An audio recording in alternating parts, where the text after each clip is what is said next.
Welcome to Visalia, California, home of the Visalia Vintage Motorsports Festival. We invite you to join us for the next 90 minutes for a celebration of the rich racing history of Tulare County. Ladies and gentlemen, start your engines.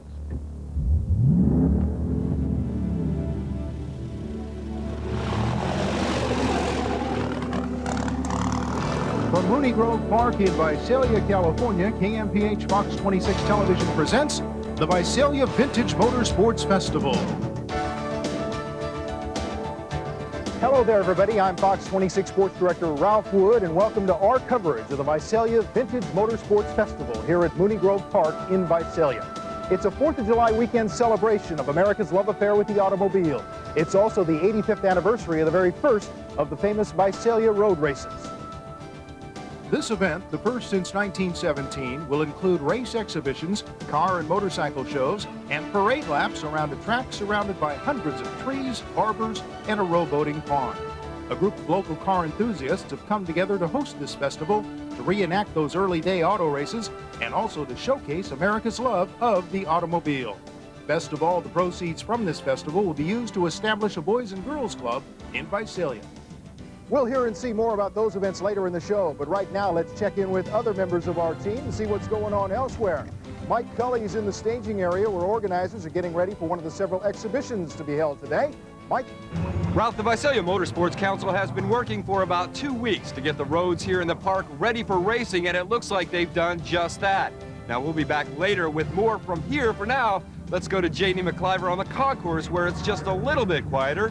J.D., what's going on down there? Mike, if I were a judge today at the Visalia Concours d'Elegance, I would definitely be impressed with this 1962 Chevy Impala. And I'm only looking at the beauty of it and how clean and nice it is. But the judges are going to be much more finicky than that. We're going to get back to you on that, tell you a little bit more about what the judges are looking for. But right now, let's toss it over to John Mallows. Thanks a lot, J.D. Right now, there's a huge celebration going on here at Mooney Grove Park. They are celebrating the passage of Senate Bill 42. In fact, the author of that bill, State Senator Quentin Kopp, is on the stage addressing the crowd right now. In fact, a few minutes ago, he drove by in a classic car. Now, keep in mind, this legislation could have national implications to it, and the grassroots efforts began right here in the city of Visalia. We're going to talk to the movers and the shakers, all the people that got behind SB 42 and made it a possibility and a reality. Speaking of movers and shakers and people who make things happen, let's check in with Popey Soteropoulos. John, I have a problem. We're out here at the park. I'm trying to figure out what these are. They're cylindrical. They're almost an inch tall. They're very light. They're made out of rubber. I know it's some kind of a car part, John, but, you know, where's Columbo when you need him? I'm trying to figure this out. I don't know. Hold on a second. Excuse me, sir. Do you know what these are? Sir, I do not know, but you do have a problem. He doesn't know. He doesn't. Why don't you know? He doesn't know. But guess what? I do have a problem. Dana, Mr. Sports, do you know what these car parts are? Kofi, you were looking at the 1913 Peugeot that actually won the Indianapolis 500 back in 1916. It's just an amazingly revolutionary car, and it's one of the many rare cars we're going to be taking a look at a little bit later. But right now, let's go over to the Fox 26 Kids Club, where I hear they're having some fun with the men of trikes. We're here with the wild men of trikes, the guys who drive and race these weird little Morgan cars with 3 wheels. A little later, we're going to be going for a ride, so be sure to stay with the program. Now to Ben Moore. Well, Brittany, we've talked about 4-wheelers and 3-wheelers. Now we're going to take some time to talk about 2-wheelers. When we come back later in this program, we'll find out just how serious these motorcycle collectors are. Ralph, back to you. Thanks, Ben. This is going to be a fun show for kids of all ages. You're bound to see a few celebrities and many celebrity vehicles. Shelby American President Don Rager has brought his company's brand new Shelby Series 1 supercar. You won't want to miss that. Still a lot to happen here in the next 90 minutes, so stay with us.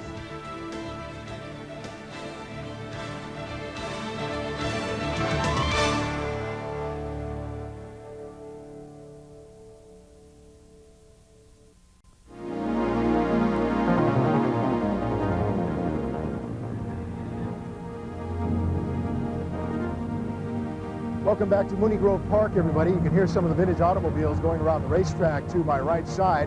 Back in 1912, the Titanic went down in the North Atlantic Ocean. William Howard Taft was President of the United States.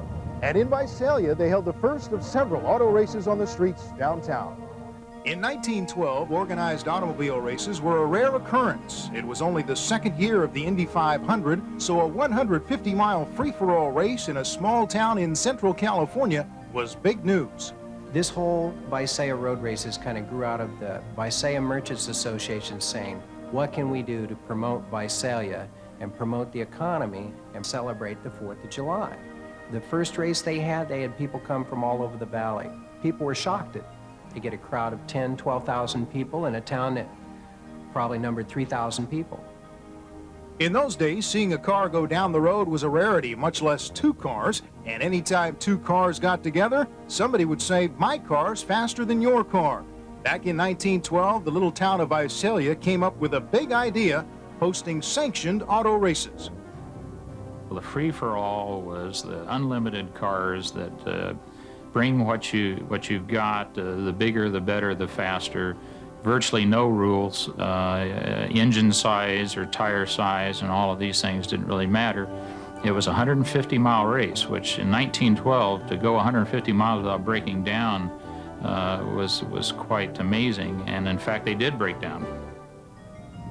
Now you might be asking yourself, how in the heck did they manage to run a 150-mile road race in downtown Visalia? The answer to that is simple.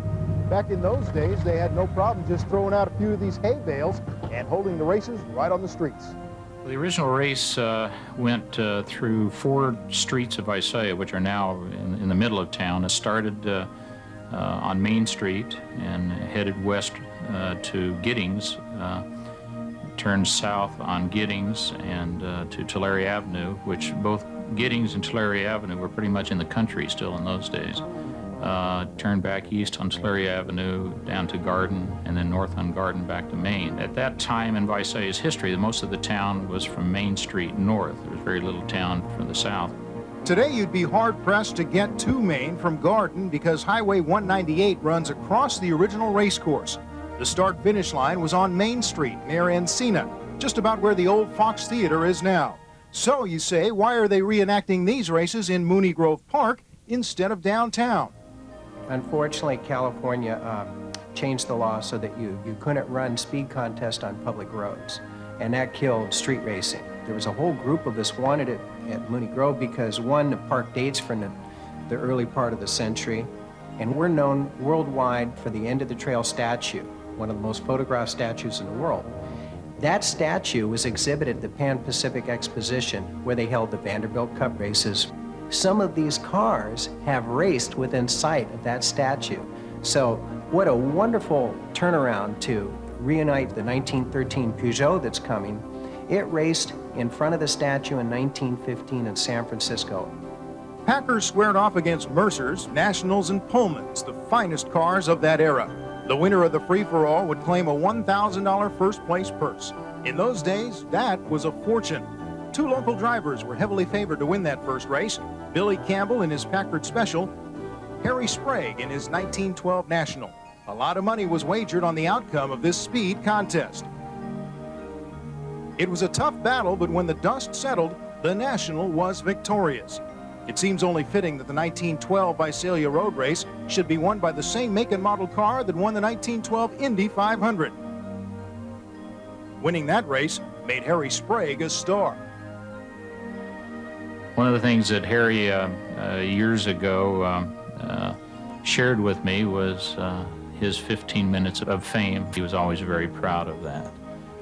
When Harry passed away many years ago, I always thought it would be great to recreate those races and restore a car like the one that Harry drove in the race. Not long ago, Brian did find an unrestored National in Kentucky and hauled it home. With the help of his son Brody and Jim Putnam, Brian worked day and night to finish the National so it could compete in the free-for-all race on the 4th of July.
Would he make it?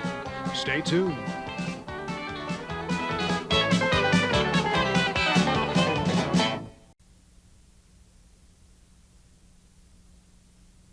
Car parts. Okay, I know the car parts. What kind of car parts? I have no idea what kind of car parts. These are beautiful. What kind? Oh. Hello, kind sir. Do you know what kind of car parts these are? I have no idea. Welcome back to Mooney Grove. We're about to enjoy the exciting reenactment of those famous Visalia road races. You can see out on the track right now some of those cars going through some practice laps. Joining me for commentary on the race, Visalia Motorsports Council member Eric Coyne. Eric, do you know what to expect when you get to a situation like this? I mean, this hasn't happened here before. Well, it has, but 85 years ago. What about this time? I think you're going to see some hot action. These people are here to have some fun with their toys, and you may see a little slipping and sliding, but everybody have a good time. So far, it's been a pretty good day for you out here. It's been great. The best thing I saw this morning, though, is people lined up to come in and help the Boys and Girls Club. Okay, a lot of people want to see what's going on down here. We're about to check in with the reenactment of those first races, so let's find out what's going on with Mike Cully. Well, Ralph, I'm here on the pre-pattern, if you will, on the race course, and joining me now is Craig Lillywhite. He is a driver of a 1932 Speedster, and you've been out on the course. What's it like? Actually, it's an interesting course. It'll be fun. It's something that you can't particularly go fast on, but it's fun. Over on the far side, there's a tree right in the middle of the track, which is kind of interesting. And hopefully we'll go on either the left or the right side of the tree, not through the tree. So it's a fun track. It'll be a good fun. A few challenges, but fun all the way around, and that's what this is all about. Joining me now is Jim Smith, another race car driver. And Jim, what are you going to do after this race? Well, some people say they're going to Disneyland, but you see, what I'm doing is I'm going to retire after this race because the purse is so high.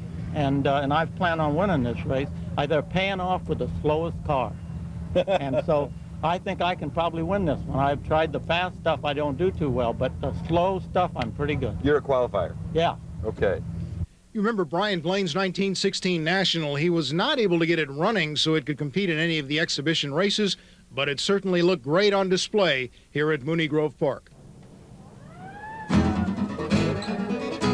An opportunity now to go back in time, way back in time, to the reenactment of the very first of the road races in Visalia. The vintage cars are on the track for the free-for-all, and it's time, Eric, to have some fun. That's right, Ralph. We've got quite a lineup here. That #1 Stutz, that's the David Camerano car from Olympia, Washington, followed by a 1919 Essex, the Falls 8, the Tahi Special, and that green car that's an interesting car, Ralph. That car is the 1912 Pope Hartford.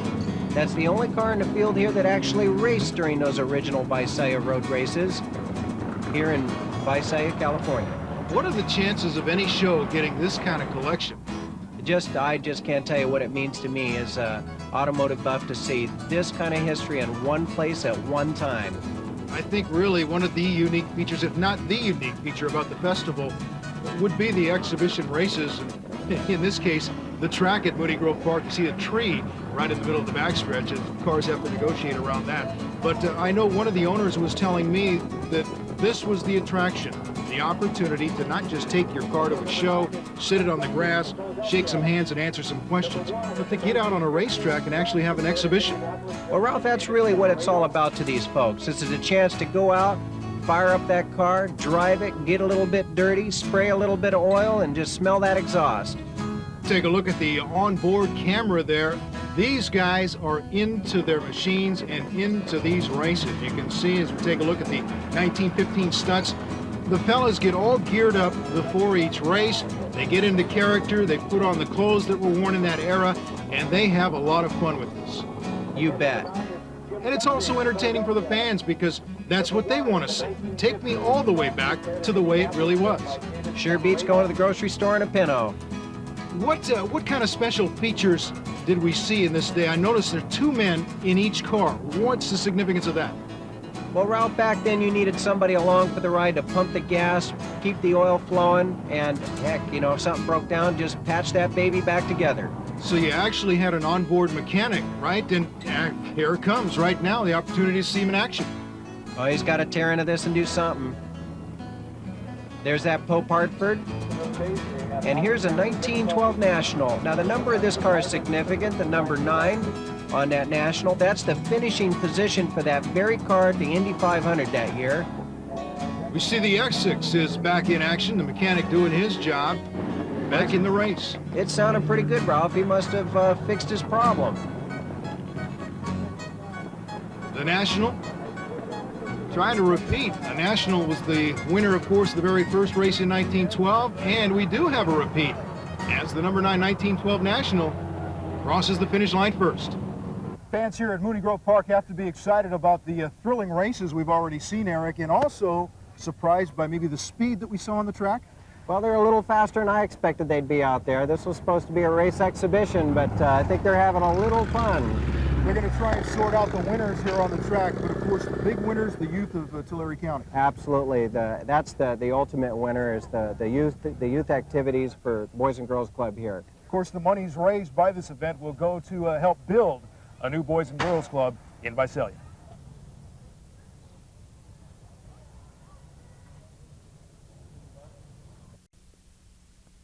We're having a lot of fun out here at Visalia Mall. This is great. This is probably the first car show that they've had like this, and the turnout is awesome. There are thousands, literally thousands of people here. Moms, dads, kids, people of all ages. Just goes to prove how the car brings the family together. All right, everybody put your hands up and say, tickle, tickle, tickle, tickle.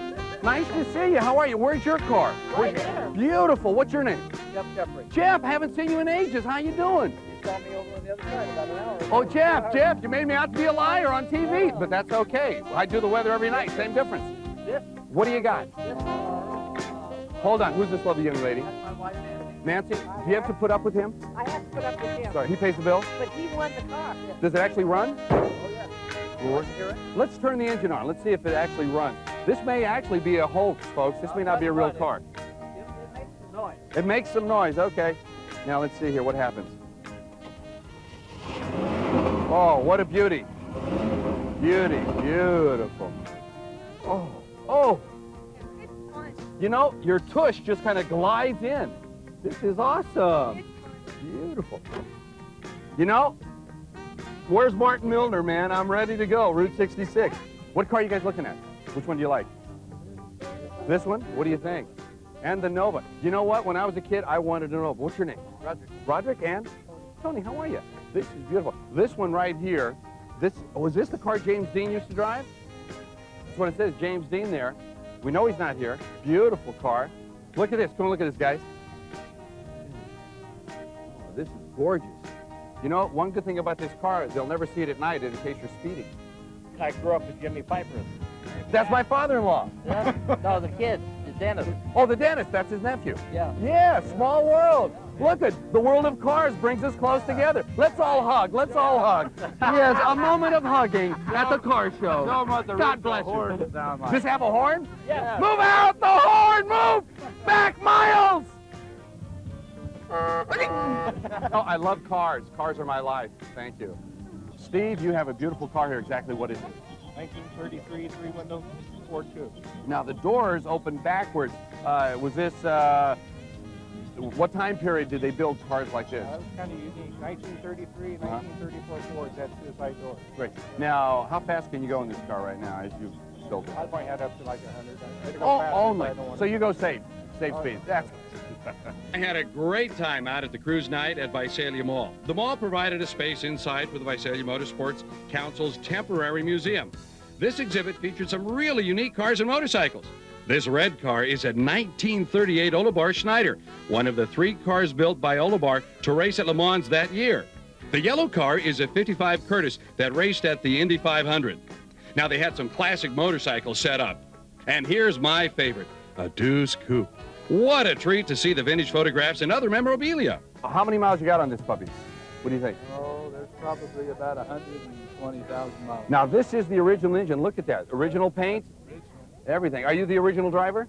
I'm the original driver. Beautiful, beautiful. Now, how many car shows do you do a year on this? Well, we drive it to Hot August Night in Reno. Really? We drive it to Pismo.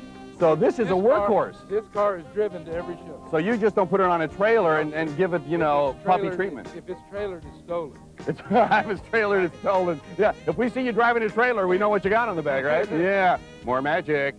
We had a chance to meet a lot of people out at the cruise night festivities. We wanted to get a little closer look at street rod enthusiasts and see what really made them tick. Now, we had a chance to visit with Homer Davis and Russ Cadden with their works of art.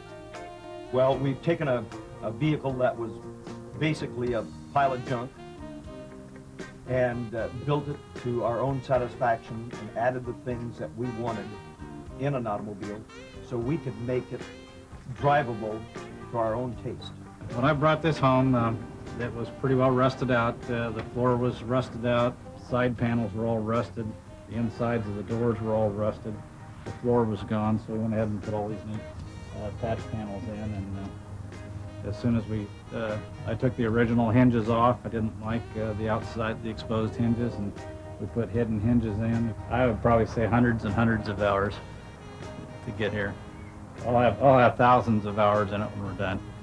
I was in the claims business for 34.5 years, and what really street rodding did for me, I think it kept the ulcers away.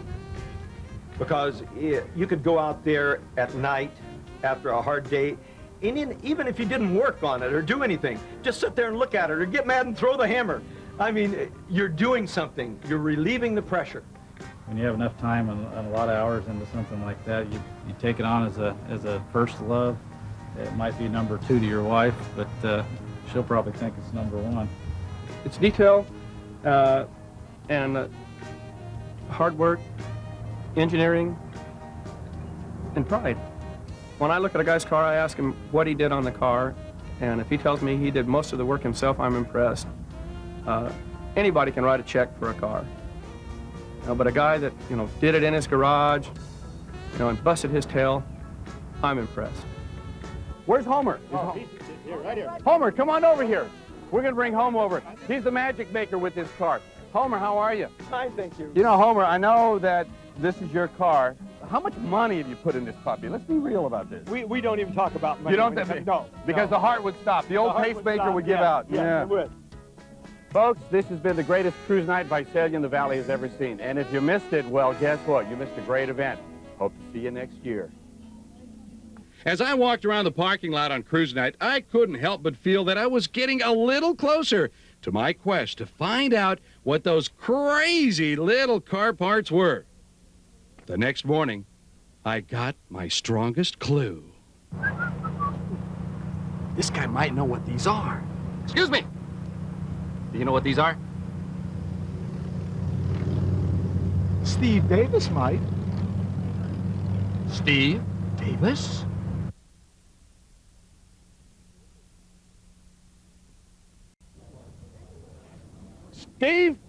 Steve, are you Steve Davis? Yeah. I have been searching all over the park for you. They said that you are the only one that knows what these are. I mean, are these car parts? Well, what are they? You're the one that found these. Well, ironically, these go in this fancy cardboard car kit envelope. The colors are beautiful. Isn't that a nice official label and everything? That's wonderful. But what do they do? These were the NOx device for the automobiles that you see sitting in this park this weekend. And thanks to our new law, SB 42, which ironically we're celebrating here today. Wonderful. These will no longer be required. And they will now be part of our history, and that's a good place for them, in my opinion. Unbelievable. So they'll be a classic, a vintage. Yeah, they'll be a collectible in their own right. Yeah. Do they have value? The value would be for the purposes of mounting them on the wall and proving that bureaucracy does not work, and the little guy wins, and the truth stands on its own. God bless America. 4th of July. Bottom line is, without the passage of Senate Bill 42, we would never see some of these classic antique cars driving and cruising along our California highways right now. I'm talking about classic cars like the 1967 Mustang, for example, that fastback. How about the 1966 Corvette? We wouldn't see either of those cars.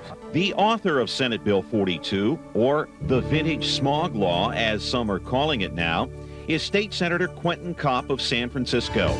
How fitting it was for him to arrive at the victory rally on Independence Day in a Shelby Cobra, driven by Shelby American President Don Rager.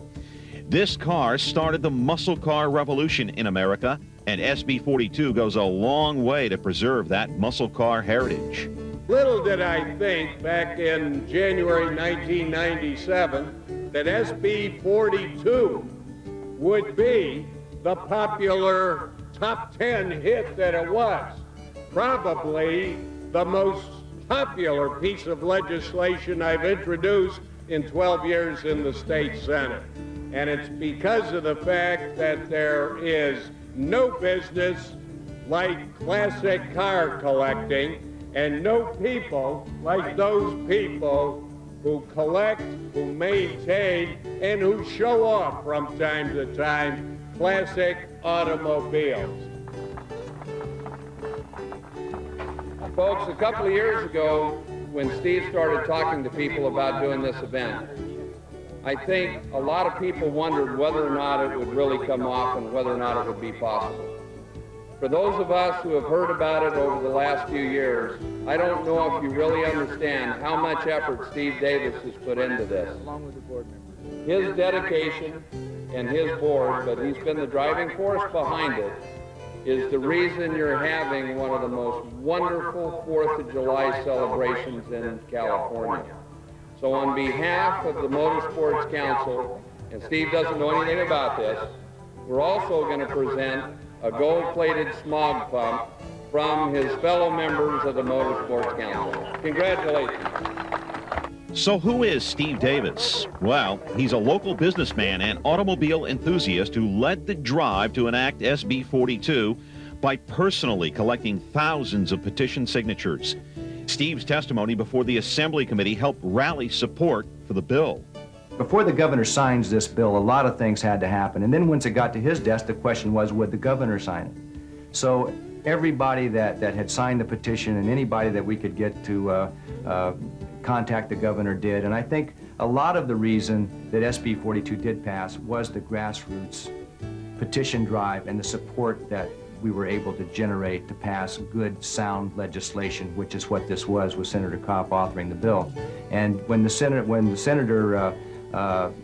presented the bill, he knew it was going to be a battle. We all did, but ultimately the governor did sign the bill. It was passed, and believe me, that will be a day that we will all remember in the collector car world. The ceremony ended with a 21-car salute. Earlier in the day, we were treated to a rare event on this Mooney Grove track featuring two favorite sons. If they're going to make this race, I want a long head start. Fans, it's now my pleasure to introduce Don Rager, who happens to be from Dinuba, my hometown. Don is president of Shelby America. Don, welcome back to your hometown. Hey, I am so pleased to be here, and what a wonderful way to spend the 4th of July. I'll tell you what, everybody out here should be very, very proud of what they've been able to do today. You were describing the track to me a little while ago. I haven't seen it yet, but this little slot up in the front, I'm sure I could probably hit 95 if they would allow me. And then, as I understand, there's about an 1/8 of a mile in the backside, and that would be easy to hit 100, 110, somewhere in there. The roar of the Cobras has brought racing fans scrambling to the side of the track to see these cars in action. They've been very popular over in the display area. Now we get to see, Eric, what they can do. These are two of the most awesome vehicles you'd see together on any track anywhere, Ralph.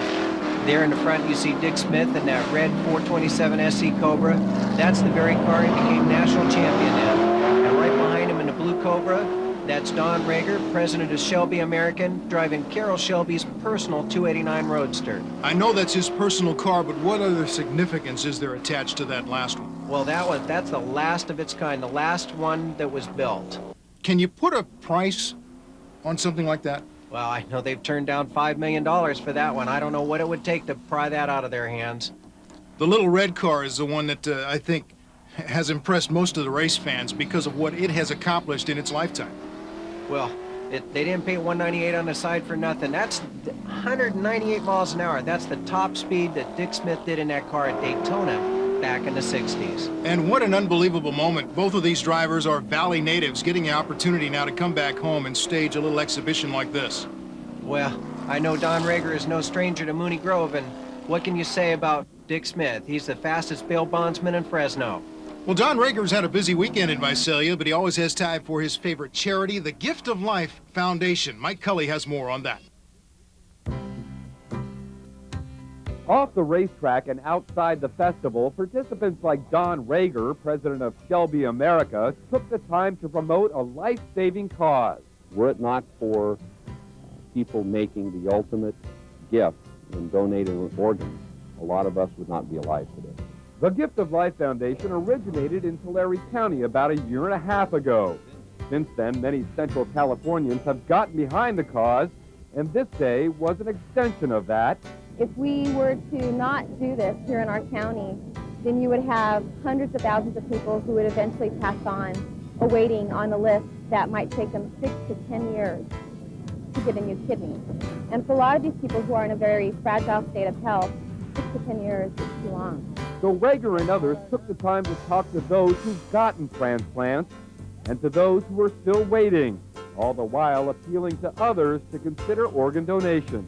Basically what it does is it provides another lifetime for you, because whether your life after transplantation lasts 1 day, 1 week, 1 year, 10 years, or 20 years, it's something you absolutely would not have without the gift of life. And no one knows that better than Rager himself, who is the recipient of an organ donation. And good thing. Otherwise, the world might never get to enjoy the likes of this.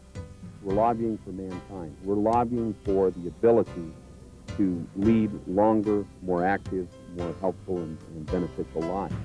And that's something that our world needs. Thank you, Mike. That is, of course, what this weekend is all about. Now back on the track, we've got an interesting development here, Eric. Well, Ralph, I think these two old friends have decided to cross the finish line together. What a great moment. You can't determine really the faster car, or don't want to determine the faster car on this track. You just want the fans to get out and see them in action. Quite a way to spend Independence Day for a motorhead, that's for sure. Again, the red car, 198-mile-an-hour top speed in its lifetime. The other, Carroll Shelby's personal car.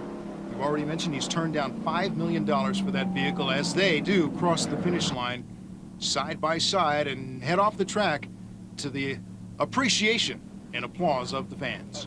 Being back in a town where I have my roots, being back amongst family and friends that I've known all my life, and being in Carroll Shelby's car running against Dick Smith in a 198-mile-an-hour Cobra, I just don't know if it gets any better than that, but wait till next year. We had a chance to visit with Don Rager at the Shelby American headquarters in Las Vegas earlier this month. He gave us an idea of what we might expect from Carroll Shelby's company in the near future. The company started in the 60s. We're now into the 90s. By coming out with a car such as the Shelby Series 1, we've actually been able to span the generations and show that the same excitement that the Shelby American Automobile Company was able to create in the 60s can again be created in the 90s. The bar's been raised. We have a car now that is really the Shelby company for the next millennium. While we were in Las Vegas, we couldn't resist the chance to stop in at the Imperial Palace Auto Collection and take a look at some of the historic Shelbys on display in their classic car museum. Closer to home, Steve Davis took us on an excursion to see some other classic Shelbys owned by Martin Maisman of Fresno. These are truly one-of-a-kind cars. We're really, really into some history here. You know about Cobras. This is a street model. I could have had side pipes and everything, but I wanted to leave the car just the way it was. Now, you know the significance, and I know you know cars and history of cars. What do you think about these cars compared to what they're doing today? Well, I think, Marty, this is the reason that all the modern-day car makers are still shooting and using the Cobra as a benchmark. This is what we call rolling art. This is what made Carroll Shelby famous, makes him the living legend he is today. And speaking of Carroll Shelby, I see we've got some more beautiful Mustangs. Do you mind if we walked over and take a look? We'll do that. Here we have a 1965 Shelby, GT350 Shelby. This car was a winner at SAC. And very rare cars. When I say rare, they race mostly 65s and wrecked them. This is a perfect car here. Next, we have a 1966. There were made 12 of these. This is the last of the 12 built. And next, we have a 1967 Shelby 350 GT. The significance of this car, it was supercharged at the factory.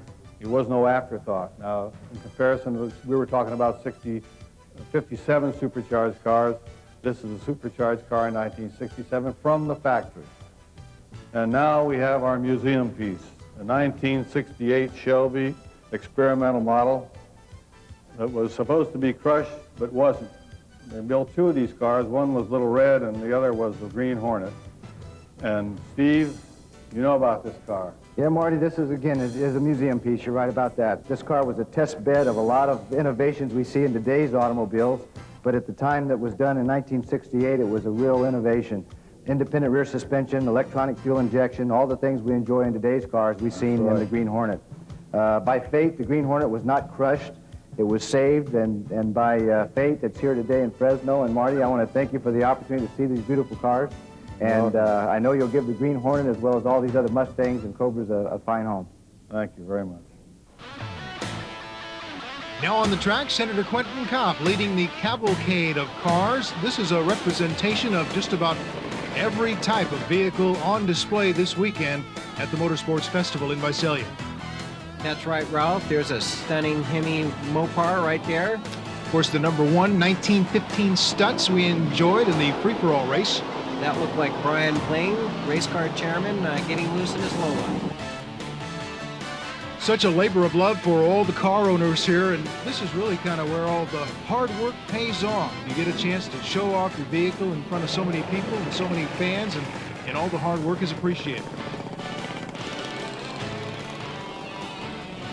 More than 2,000 vehicles on display here over the weekend, ranging from 1897 vintage to the Shelby Series 1 prototype, which is going into production now. And there, Ralph, the red car on your screen is a futuristic electric vehicle from Southern California Edison. One of the big questions was what kind of reception would this show draw, and it has been excellent. Estimates crowd of over 45,000 coming to see all of the hard work that these owners have put into their vehicles. And that's awful good news for the beneficiary, the Boys and Girls Club of Tulare County. Here's the best of show, showing off.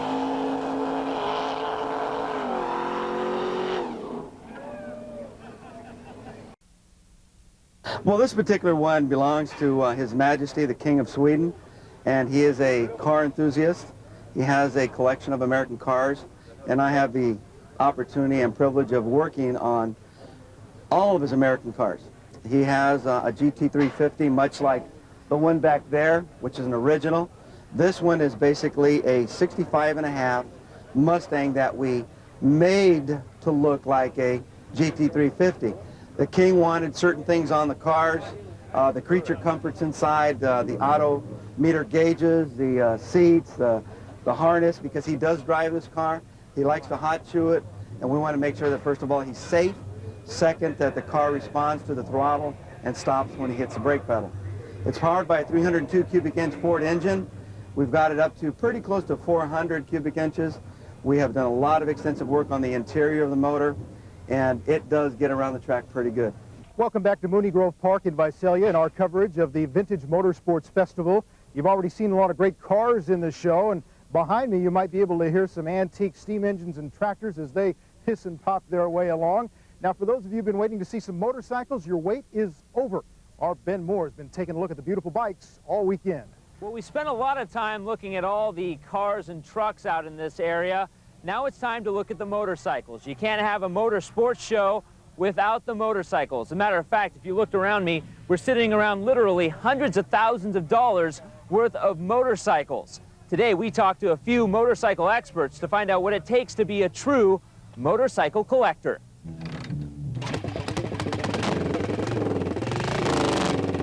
BSA, Harley-Davidson, Triumph, they're all here at the Vintage Motorsports Festival. It's a real bike rider's dream. And these old bikes, you can bring them back from the dead, and they can be just thrashed, and you can make them just like brand new again. And that's really the beauty of it. They're not plastic, and they last forever. Don Harrell has spent his whole life around motorcycles. This is just one of the beauties he owns. Most of these guys that are into this now are in their 40s, late 40s or 50s or 60s, and it's things that they wanted when you was in high school, you was riding a bicycle and a guy drove by on a BSA or a Triumph, and well, you'd give anything in the world for it. Harold is the director of the motorcycle show here at the festival. He says collectors have to be dedicated because it will be tough to impress the judges. Bikes are all in different categories, and they'll be judged 100 points possible, and in 10 categories for paint, plating, wiring, controls, and whatnot, and then they'll be deducted a few points, you know, if it isn't perfect, and there's no such thing as a 100-point bike. George Pope is one collector who understands what it means to be dedicated. And I'm the owner of this 1912 Pope motorcycle. It's a Model H, and it's a 4-horsepower, single-cylinder motorcycle. And it's the early moped. You have to pedal it to get started, and then you put the compression on, and it should fire off. If it doesn't, you about suffer another coronary seizure because it's hard to pedal to get started. That's right, this is a Pope motorcycle. And yes, George is related to the man who formed the Pope Motorcycle Company. George says it's his goal to get his hands on anything related to Pope. Does this give new meaning to the term Pope Mobile? Yes, it does. I love the motorcycle, and I love the Pope automobiles. And when I win the lottery, I think I'll buy a Pope Hartford. But otherwise, it's just a fun thing. I've enjoyed the history of the Pope Manufacturing Company, and I try to collect anything that says Pope on it. And you don't have to be a good old boy to start collecting. Beth Lyons is proof of that. My dad started me on little mini bikes. I love the motorcycles. I love the sound of it. This bike means a lot to me. So it was a restoration of love for my husband, my son, and myself. And I get to polish and he gets to ride it. This is one wheel-popping mama who knows what she loves, and she loves this bike. This is a 1966 T120C Triumph. It's a flat-track dirt bike. It ran here in the Valley tracks in the 60s and early 70s. She says bike collecting is more than a hobby. It's a passion only other bike lovers could understand. Well, in the last probably 4 years, we started showing this bike. It's just for a love of the sport mainly. People put a lot of work and money into these motorcycles, and they like to show them and then talk about the good old days. So that's what motorcycling and concours would be about. This bike show isn't just about big crowds, it's also about big bank accounts. Close to $1 million worth of motorcycles are here at the show. Some of these bikes even go for 6 figures. These collectors mean business, but once they fire up these beasts, it's nothing but pure fun, exhilaration, and a trip down memory lane.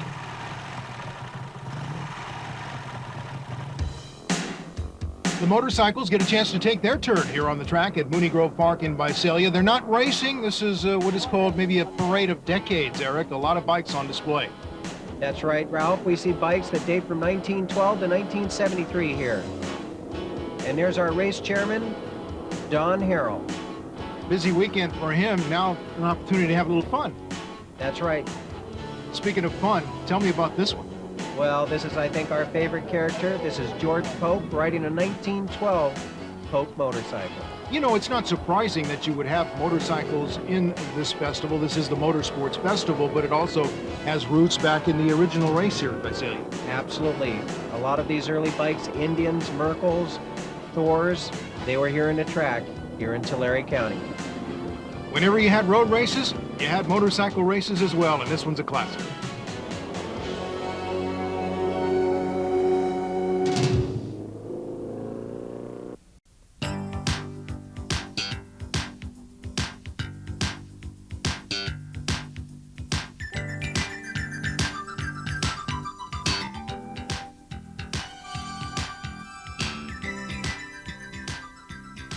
We're back with the Men of Trikes. They're independent, proud, resourceful, sort of like the Flat Earth Society, off in their own world. They call them the Men of Trikes because they drive the Morgan three-wheelers. Joining me today is George Tolworthy, and he's one of the owners of the Morgan three-wheelers. So, George, why 3 wheels instead of 4? Well, it was cheaper to tax. As a 3-wheel vehicle, technically it's a motorcycle. The tax was cheaper, so it made sense. Wow, that's pretty cool. Don't they ever tip over? Well, they do, yeah. You have to be a little bit careful. They will flip. You be careful as you go into the corners, you're okay.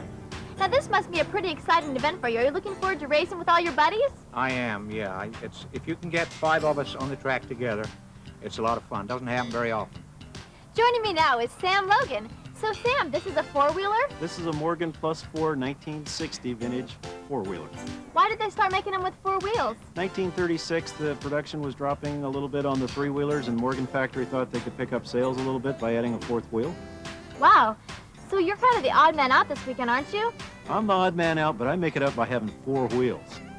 Now, George, I've heard that you might swallow a lot of bugs when you drive these things. Is that true? Well, that's why you have the whiskers. That way you comb them out when you get through. All right, let's go for a ride. Okay, let's do it.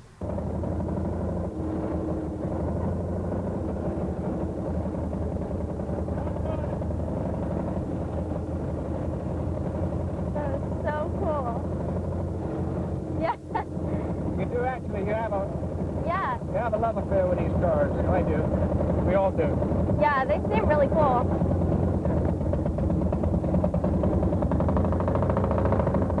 Pretty neat how it has 3 wheels, you know, but it's still, and in such good shape for being as old as it is. I don't have to worry about it breaking down. Oh, yeah. Really well built and everything. Besides the fact that they're cute. They're cute, too. We appreciated the time the men of Triumph spent with us. The next day, they went racing.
The Visalia Vintage Motorsports Council sponsored a kids coloring contest in conjunction with the Visalia Times Delta.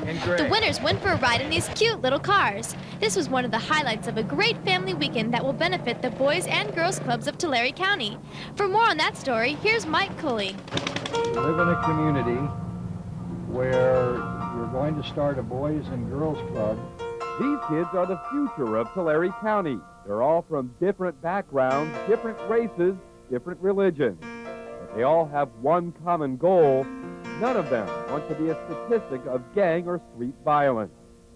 Enter the concept of the Boys and Girls Club. I envision that we could probably have about 2,000 kids that are members, and that possibly we can bring in other groups and collaborate with them, like with after-school programs and mentoring and teen pregnancy and all the types of programs that are beneficial to get the kids off the streets and make good citizens of it. And so the Visalia Vintage Motorsports Festival has become the largest fundraiser in the history of the county.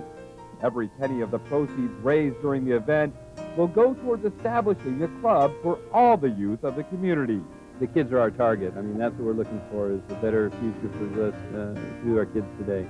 The mission of the Boys and Girls Club is simple: provide at-risk youth with opportunity in a structured environment.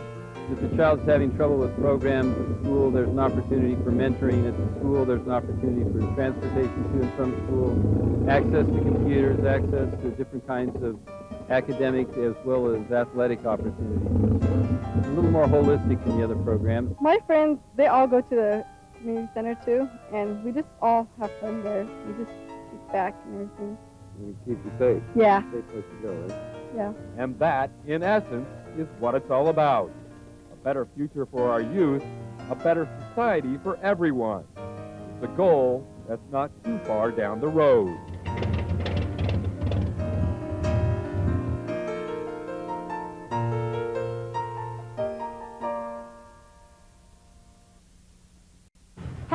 I'm Jadine McCliver at the Visalia Concours d'Elegance, standing among $80 million worth of these beautiful cars. These cars are judged on their authenticity and their attention to detail. And we're going to come back in just a few minutes and tell you exactly how things work out here, how the judges do things. But first, Dana Green went on a mission to find the most unusual cars at this event.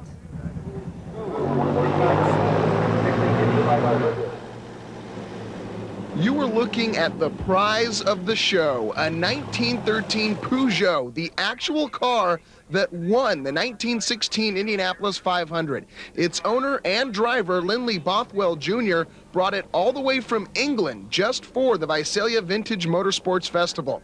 Let's meet Bothwell and find out how revolutionary this car actually was for its time. Well, it's very revolutionary.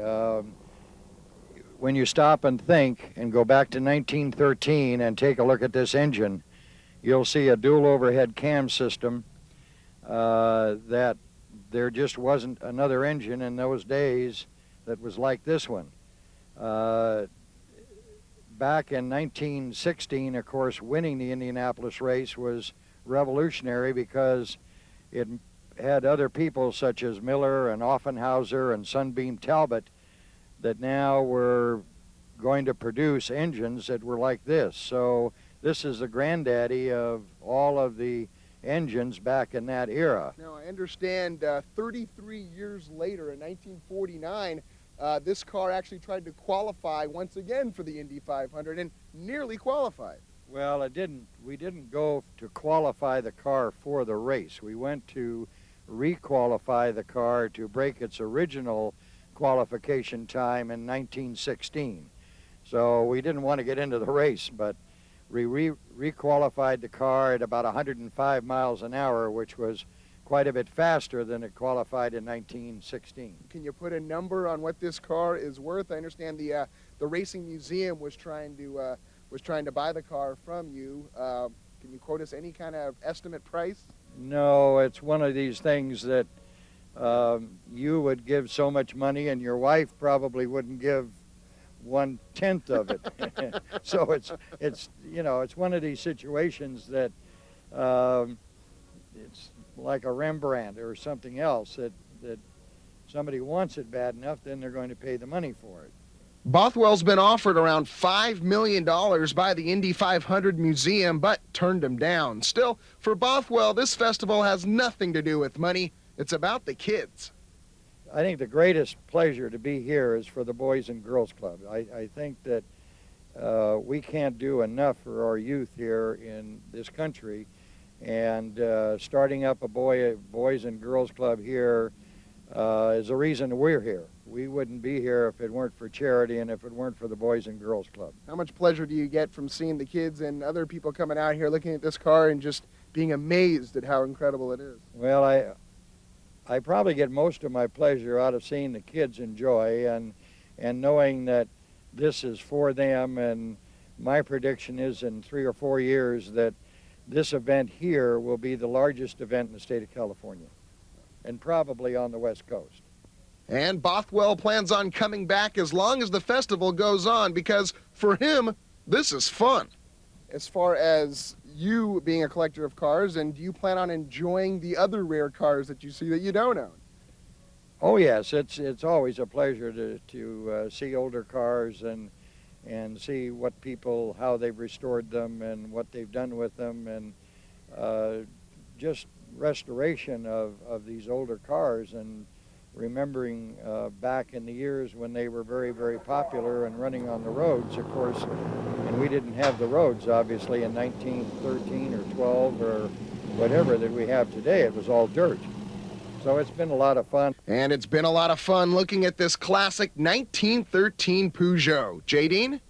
And if you're wondering what the oldest car is out here, this baby is 101 years old. It was made in 1897. This is a Haynes Apperson. It's just like something you'd see out of the old Western movies. And it's really drawing a lot of attention because, as I said, it is the oldest car out here. And it doesn't really start with a normal key, right? No, it doesn't. In fact, I was going to ask if you wanted to go for a spin. You can drive. Here's the key. And that's the key. That's it. But other than a prehistoric car like that Haynes Apperson, most cars on a concours field start right up without any unusual drama. The organizers of the inaugural Visalia Concours d'Elegance wanted to pay a tribute to Jaguars to commemorate the 50th anniversary of Jaguar's XK series.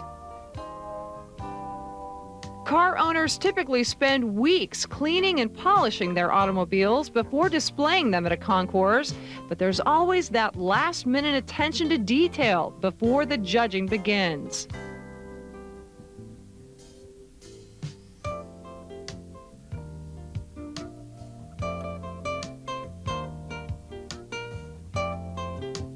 This car should be as close as it was when it came off the showroom floor in the year it was produced. This car should look like a brand new car. And should run as well as it did then, right? This is a 62 Chevy Impala. Okay. This is a 409 Chevy Impala. That's the car the Beach Boys sang about. Okay. Then we have other judges that are looking for other things. Like the other judge is looking at the engine compartment. Oh, okay. I'll be looking at interior body work, coach work, light work, just little things like the mat. You know. And these are all original, I assume. Those are all original. These are original. These are probably not reproduction. You know, there's some wear marks here. This is a restored class, so cars can be repainted, restored.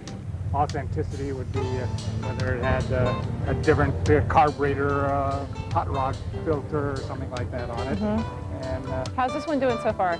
This one is in fairly nice condition. It has a few things that have been painted over, and it could have used perhaps a little more sand and cleaning.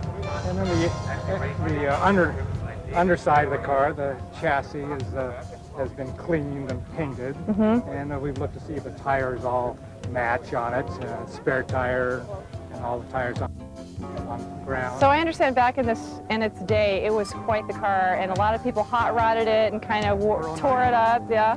Right, 409, so it's been kept pretty well. It's a survivor.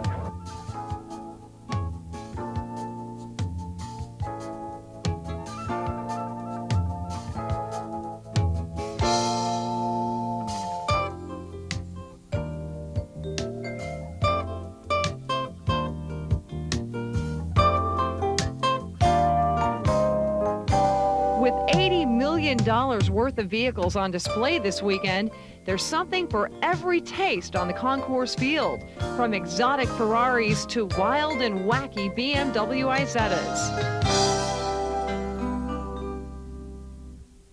200.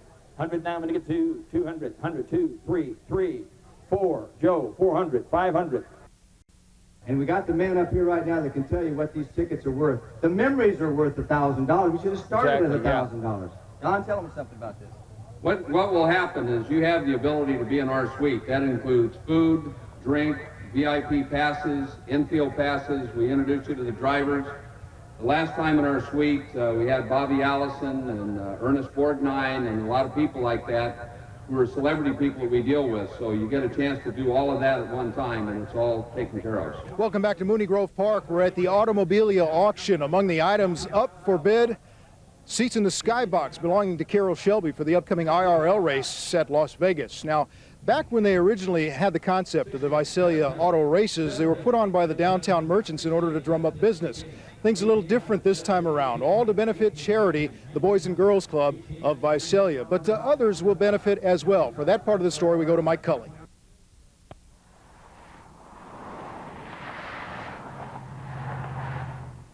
More conventional means of transportation brought more than 45,000 to the city of Visalia for the two-day Motorsports Festival. There's a lot of historical precedence for the event, and we have people not only from across the country but from around the world who are joining us. And with those visitors came the money, and lots of it. Restaurants and lodging like the Lamplighter Inn took in the most dollars. We're full. We're totally booked. Much to the pleasure of local business owners. I think this is going to be a real boon to the hospitality industry. I think we're going to see this as an annual event very positive. Even more positive is what it's done for the city as a whole. We're talking about close to $8 million in impact on Visalia just from the Motorsports Festival. And that kind of impact bodes well for the future of this event, now targeted to be one of the largest in Central California. I hearken back about 15 years ago when a bunch of people had the ill-conceived idea that they were going to have a farm equipment show here in Tulare County and try and get people out in the middle of winter to tromp through a muddy field, and everybody said it wouldn't work. And now it's the largest show of its kind in the entire world, and I think that this has the potential of doing something like that and helping to put Tulare County on the map. Promoters had hoped to draw about 20,000 car buffs over the weekend. Instead, more than twice that came. That kind of success makes city leaders optimistic. Visalia really is on a growth track right now, a lot of positive things happening, and as these things grow, we're hoping that the Motorsports Festival will grow with it, and that we'll get to the point where we've got hundreds of thousands of people who are coming to Visalia once a year, and that we're known for this event. The long-term impact is the one that we're really after. That's people that will come here for this event, possibly get a good look at Tulare County and maybe move their business here, move their family here. That type of impact is what we're after. It's a goal many now feel is more than attainable, and it's one that could well change the image of the city. Anytime you have an event that's got a theme to it, when it works out well, you start to see things play off of that. You know, if this event works well, and we certainly expect that it will, in another couple of years, Visalia will probably be known as the vintage automobile capital of California. 2,800, 27 now, I'm going to get 2,800. 2,800, 2,800, 2,800, 28, now $3,000. $3,000. Would you do that? $3,000. And Dana won't call him in their next election. And Dana won't call you in the next election either. Now 3,100. Now 31. 3,000. 31. 3,000 now, I'm going to get 31. $3,000. 31, Don. What are you going to do? 3,000. 3,100. 3,100. What would you give 3,500 then? No? Anybody else? 3,000, 3,100. Here we go. 3,000, $3,100 is all. 3,100.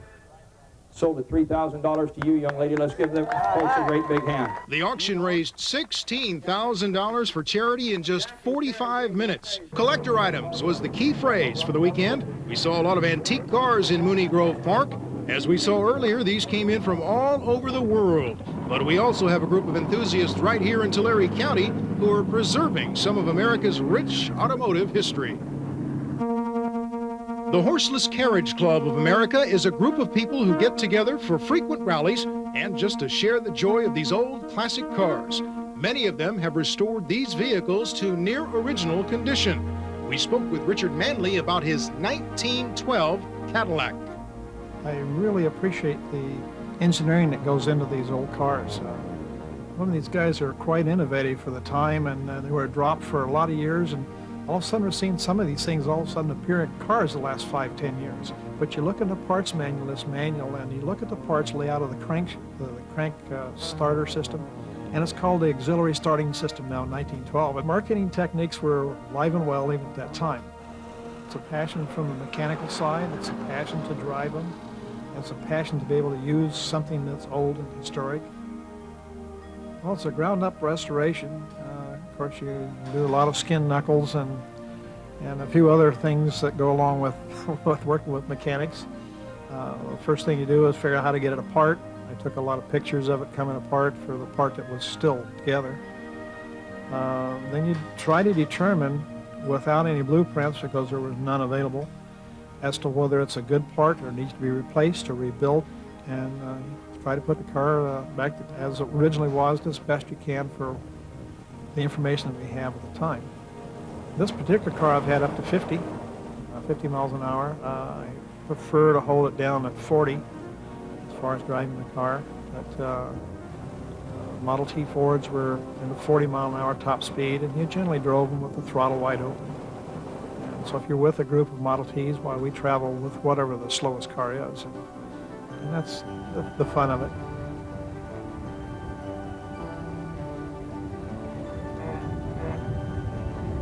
We're members of the Horseless Carriage Club, which is an international group.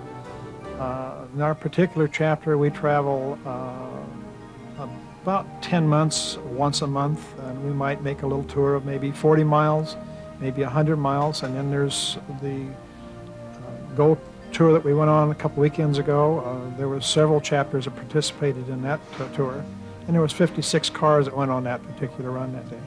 One of the oldest antique automobiles in the county is Vic Bro's 1907 Rio.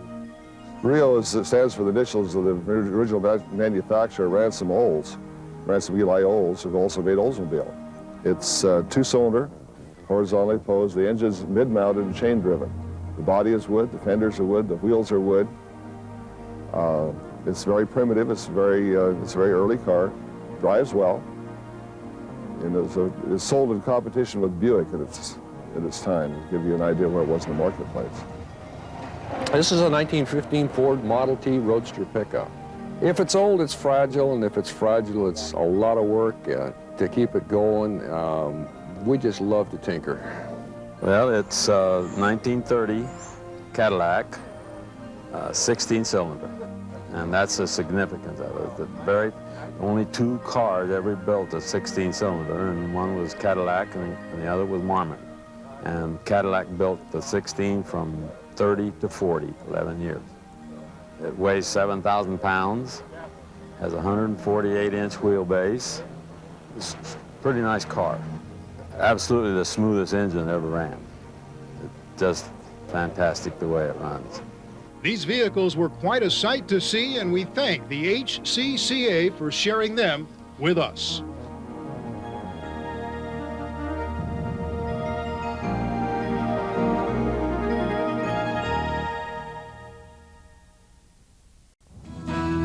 This has been an enjoyable weekend for everyone involved, and we'd like to thank you for watching our coverage of the Visalia Vintage Motorsports Festival.